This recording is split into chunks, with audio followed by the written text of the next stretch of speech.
반갑습니다. 송주준입니다. 주호민 씨와 관련된 논란이 굉장히 시끄럽습니다. 사실 이 문제 같은 경우는 상식적으로 봤었을 때 주호민 씨를 옹호하는 게 그렇게 쉽지는 않죠. 자, 이런 상황 속에서 우리가 주호민 씨한테 가장 좀 분노를 느끼고 그리고 또 이해가 되지 않는다라고 봤던 부분이 교사를 상대로 해가지고 마치 교사가 잠재적인 범인인 것 마냥 녹음기 같은 거를 아이 가방에 넣고 그리고 이제 녹취를 했다라는 거, 그리고 그거를 기반으로 고소를 했다라는 거, 요거 이제 특히 우리가 분노하는 거 아니겠습니까?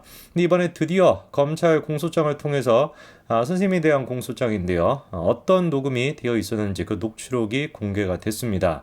그래서 어떤 경우를 통해서 경위를 통해서 이게 공개가 됐는지, 그리고 또 녹취록에는 어떤 내용이 들어가 있는지, 그리고 또 추가적으로 주호민 씨가 입장문을 재차 밝혔는데 그 내용은 무엇인지 한번 좀 살펴봐야 되겠습니다. 우선 일단 주호민 씨가 두 번째로 입장문을 공개를 했습니다. 주호민입니다 라고 시작하는 글과 그 다음에 윗글에서 이어집니다 라고 하면서 자신의 잘못에 대하여 저렇게 이제 쓰고 있는데 굉장히 글이 깁니다. 다 읽는데도 꽤 시간이 걸릴 정도로 굉장히 장문의 지금 글을 써놨는데요. 참으로 공교롭다라고 얘기해야 될까요? 주호민 씨가 진정성을 담았겠죠. 저렇게 입장문을 밝혔던 저날, 요날이 하필이면 또 검찰의 공소장이 언론에 공개가 됐습니다. 그래서 그 공소장 안에 들어가 있던 내용이 주호민 씨가 교사를 고소했었던 그 녹취록까지도 공개가 같이 됐는데요. 어떤 경위를 통해서 공개가 됐는지를 보니까 법사위 소속인 유상범 국민의힘 의원실을 통해 가지고 확보가 된 공소장이라고 합니다. 사실상 그러니까 유상범 의원실을 통해 가지고 언론에 공개가 됐다라고 봐야 되겠죠. 그러니까 의도적으로 주호민 씨가 이거를 공개한 것 같지는 않아요. 그리고 이제 그 녹취록의 내용을 보니까 약간 좀 충격적인 내용이 나오기는 나옵니다. 이런 얘기가 있죠. 진짜 밉상이네. 도대체 머릿속에 뭐가 들어가 있는 거야? 도대체 맨날 뭔 생각을 하는 거야? 버릇이 매우 고약하다. 너를 얘기하는 거야. 이런 내용도 있고요. 너 왜 이러고 있는 줄 알아? 왜 반 친구들한테 못 가고 이러고 있는 건데? 너 니네 반 교실 못 가. 친구들 얼굴도 못 봐. 너 친구들한테 가고 싶어? 못 가? 못 간다고? 싫어. 싫어 죽겠다. 싫어. 너 싫다고. 나도 너 정말 싫어. 너 집에 갈 거야. 학교에서 급식도 못 먹어. 왜인 줄 알아? 급식 못 먹지. 친구들을 못 만나니까. 이런 얘기가 들어가 있다는 거예요. 일단 교사 측의 입장을 들어보니까 이렇게 나옵니다. 진짜 밉상이네. 도대체 머릿속에 뭐가 들어가 있는 거야? 이런 식의 말들은 어떤 거였다라는 거예요? 그냥 교사가 혼잣말을 한 거라는 겁니다. 그 다음에 또 싫다라고 하는 말이 아까 반복이 됐었는데 그것도 이렇게 하면 싫다, 잘못 읽는 것이 싫어 죽겠다 라는 뜻이었지. 그리고 이제 그거를 애한테 직접적으로 또 한 말이 아니다 라는 거예요. 그럼 이제 이거를 우리가 따져보기 위해서 뭐가 필요한 거겠어요? 글자 그대로 전후 맥락이 필요한 것이고 직접적으로 아이한테 한 말인지 그게 아니라면은 혼잣말로 한 것인지 이게 이제 중요한 포인트가 되는 것인데 그 부분에 필요한 부분이 뭐겠습니까? 애의 반응이 필요한 거겠죠. 그렇죠? 녹취록이라고 한다면 선생님만 얘기하는 게 아니잖아요. 교실을 지금 녹음을 한 것인데 애가 뭐라고 답변을 했는지 그리고 그 뒤에 어떤 활동이 이어졌는지 그런 내용이 다 지금 녹음에 들어가 있지 않겠습니까? 근데 일단 적어도 검찰의 공소장, 공개가 된 공소장에 따르면은 아이의 반응은 무엇이었는지 어떤 식으로 답변을 했고 그리고 그 뒤에 어떤 활동이 이어졌는지 이 얘기는 싹 다 빠져있는 상태입니다. 일단 주호민 씨의 그 입장문에 달려있는 댓글들을 봤었을 때는 압도적인 다수가 거의 90%에 가까이 되는 사람들이 주호민 씨가 잘못했다. 주호민 씨가 여전히 물타기를 하고 있다라는 식의 반응이 지배적인 상황입니다. 자, 그러면 일단 우리가 주호민 씨가 어떤 입장을 내놨는지 그것도 좀 살펴봐야 되는데 저는 입장문을 보면서 고개가 좀 갸우뚱해지는 부분들이 많더라고요. 일단 이런 얘기가 있습니다. 왜 도대체 주호민 씨 측에서 교사 면담을 하지 않고 바로 고소를 했냐라는 거에 대해서 교사 면담을 신청했다가 취소했던 거는 바로 고소를 하려고 했던 것이 아니라 상대 교사를 대면해서 차분히 얘기를 풀어갈 자신이 없는 상태에서 만났다가 오히려 더 나쁜 상황이 될까 하는 우려 때문이었다라고 하는데 저는 저게 이해가 잘 안 돼요.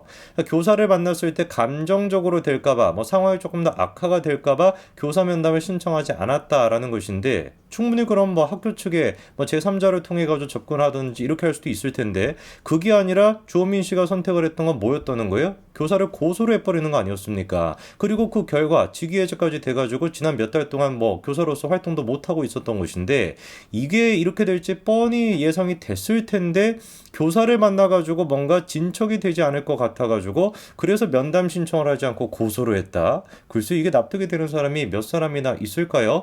진보 좌파 쪽에서는 그런 이런 식으로 일처리는 하나 보죠. 대화가 잘 안 될 것 같으면 그냥 바로 그냥 고소를 해버리고 인생이 뭐 어떻게 되든지 간에 상관없이.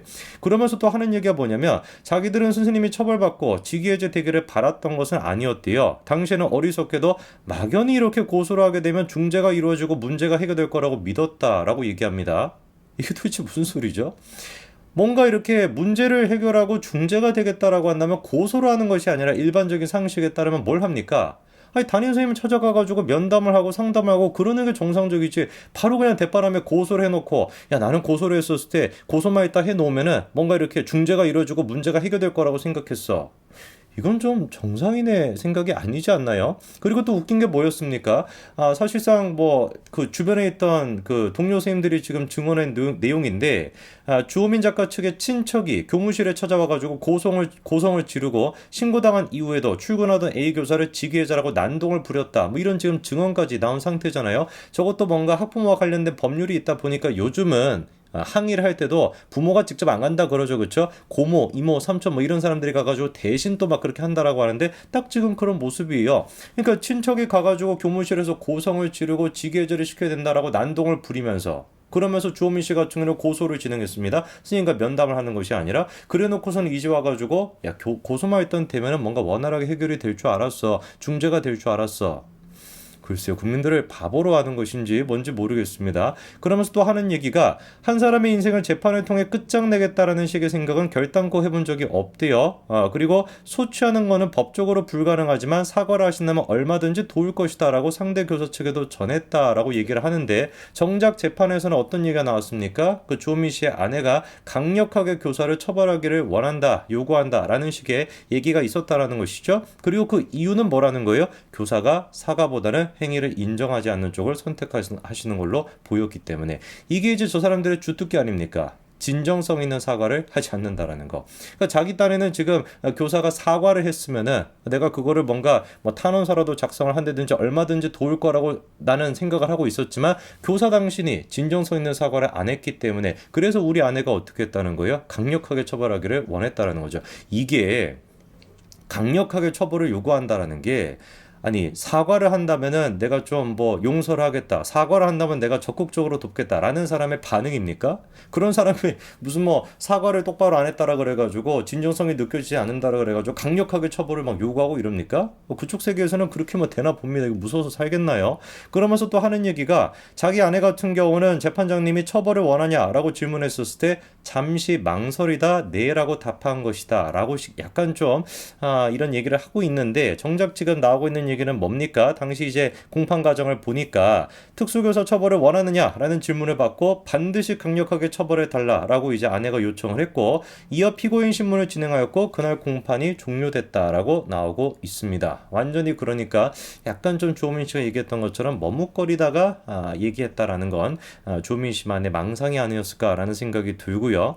그러면서도 주호민 씨가 고소를 진행하기 전 교육청과 학교에 문의를 했다라고 지금 얘기를 하고 있습니다. 정작 그런데 나오고 있는 얘기는 뭡니까? 주호민 작가 부부가 특수교사를 고소하는 과정에서 학교에 따로 알리지 않았다라는 것이고 주호민 부부가 학교에 연락하여 원만 합의를 하려는 시도는 일절 없었던 것으로 알려지고 있다는 것이고 경찰로부터 그 담당 교사도 수사 개시 통보를 받은 후 고소를 당한 사실을 알게 됐다는 겁니다. 그리고 뭐 이후 이렇게 고소를 당하고 부부한테 연락까지 했지만 주호민 부부한테 어떠한 답변도 받지 못했었다라는 것이죠. 글쎄요, 주호민 씨가 워낙에 지금 여론이 안 좋다 보니까 뭐 2차 지금 2차문까지 내고 이제서야 부랴부랴 그 교사에 대한 처벌을 원치 않는다라는 식의 탄원서까지도 내겠다라는 것인데 지난 몇 개월 동안 주호민 씨가 방송에 나와가지고 그렇게 뭐 말도 안 되는 얘기하고 그리고 막 웃긴 얘기하면서 그러면 지난 몇 년 동안도 말도 안 되는 얘기 많이 하셨고 그런 것들로 많은 재산을 축적하시고 잘 살고 잘 먹고 그렇게 지내시는 동안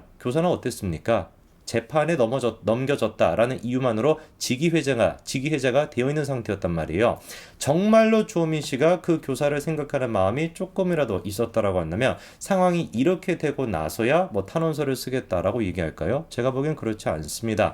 주호민 씨가 지금 얘기하는 건 그저 변명에 불과한 것으로 보이고 워낙에 여론이 안 좋다 보니까 구차하게 이제서야 뭔가 상황을 수습하려고 하는 걸로밖에 보이지 않네요. 지금 필요한 거는 주호민 씨가 변명하는 것이 아니라 죗값을 달게 받는 게 아닐까 싶습니다. 여기까지 말씀드리겠습니다. 감사합니다.